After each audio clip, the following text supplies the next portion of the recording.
পরিবেশ অধিদপ্তরের চোখ ফাঁকি দিয়ে পুনরায় আসলে এই যে বরগুনার বিষখালী নদীর পাড়ে আসলে অবৈধভাবে কাঠ দিয়ে কয়লা তৈরির যে চুল্লি, সেই চুল্লিতে পুনরায় কিন্তু তারা আবার তাদের কার্যক্রম শুরু করেছে। আমরা দেখেছি বেশ কয়েক মাস আগে কিন্তু এই চুল্লি পরিবেশ অধিদপ্তরের এবং উপজেলা প্রশাসনের যৌথ অভিযানে এটি ধ্বংস করা হয়, বিধ্বস্ত করে দেওয়া হয় এবং পানি দিয়ে এটি বিনষ্ট করে দেওয়া হয়। এরপরে কিন্তু পুনরায় ভাবে আবার নতুন করে আবার তাদের কার্যক্রম শুরু হয়েছে। আমরা স্থানীয়ভাবে আমরা কথা বলেছি, এই যে বিষখালী নদীর একদম কূল ঘেঁষে এই কাঠ পুড়িয়ে কয়লা উৎপাদনের যে চুল্লি, সেই চুল্লি কিন্তু পুনরায় ভাবে তাদের কার্যক্রম শুরু করেছে। আমরা এখানে উপজেলা প্রশাসন যারা আছে এবং জেলা প্রশাসন যারা আছে তাদের কাছে এখানে উপস্থিত যে সকল আহ, স্থানীয়রা আছে তারা আসলে দাবি জানিয়েছেন, এই যে এই কালো ধোঁয়া এই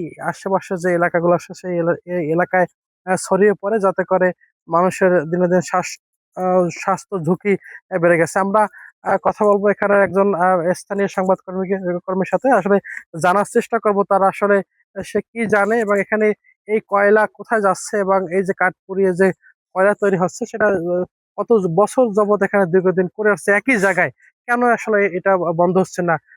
কোন জায়গায় আমাদের সঙ্গে ঘাটতি আছে? শিয়া বাটার ও ভিটামিন সমৃদ্ধ লিলি বিউটি সোপ, তারুণ্যময় উজ্জ্বল ত্বকের জন্য। ধন্যবাদ আপনাকে। মূলত এই বিষখালী নদীর তীরে মূলত এই একটি অবৈধ চুল্লি বলে এটাকে। আমরা যেটা এখানের স্থানীয় ভাষায় বলি।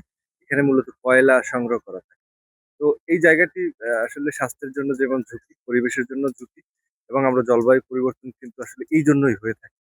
সেক্ষেত্রে আমরা দেখছি যে এর আগে প্রশাসন এখানে এসেছে এবং এসে তারা যেহেতু এটা অবৈধ ভেঙে দেওয়া হয়েছে। তো ভেঙে দেওয়ার পরেও তারা কিন্তু নেক্সট আবারও যে প্রশাসনের চোখের আড়ালে এই একই জায়গায় আবার তারা এ ১ম ভেঙে ফেলছে একটা, এখন তারা ৩ টা করেছে।